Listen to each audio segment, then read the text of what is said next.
Welcome to another Faith Note for today. Hear these words from Colossians chapter 3. Think about the things of heaven, not the things of earth. And further into the chapter, the writer says, work willingly at whatever you do as though you are working for the Lord rather than for people. Remember that the Lord will give you an inheritance as your reward, and that the master you are serving is Christ. A church member in a former parish used a particular phrase to keep balance in her life. She asked herself a very simple question. 100 years from now, will it make a difference? Her house was clean, but not spotless. She had kids. And she would say to herself, 100 years from now, would anyone really care whether my house what my house looked like? She and her family had a nice income. They lived within their means. Her husband had a job that brought him into contact with some really famous people. But they also knew the heartache of losing a child. Through all of the things that life can throw your way, amid all the expectations that come in life, amid all the uncertainties, she held everything in balance with that simple question. 100 years from now, will it really matter?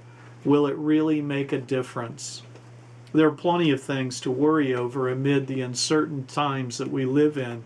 We become so bothered by a present crisis, the circumstances of our life, the pressures of having everything picture perfect, the things that we have lost, we worry over, the routines that we miss, we focus on. We get so concerned by those things that we fail to grasp the bigger picture. And the question remains, 100 years from now, will it really make a difference? In my way of thinking, relationships in all of their many forms are one of the biggest investments that we can make in life. Education is another good investment. Character and integrity are important as well. There really are things that will make a difference 100 years from now. Making the right choices while allowing trivial things to drift to the sidelines is a balancing act for sure. How about you?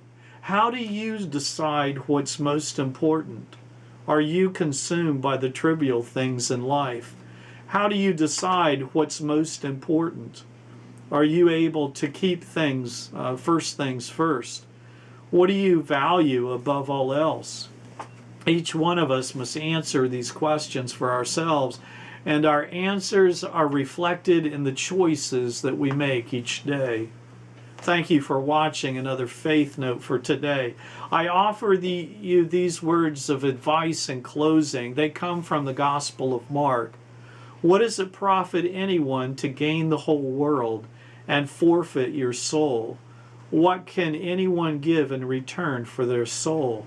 And then from the prophet, the Old Testament prophet Micah, who offers these words, I share them from Micah chapter 6.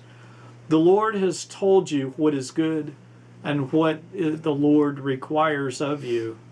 The Lord requires this, to do what is right, to love mercy, and to walk humbly with your God.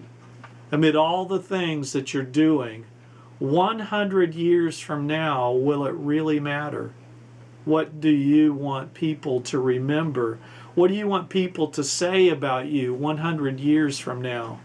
I'm convinced investing in your spiritual walk with Christ will make the single greatest difference 100 years from today.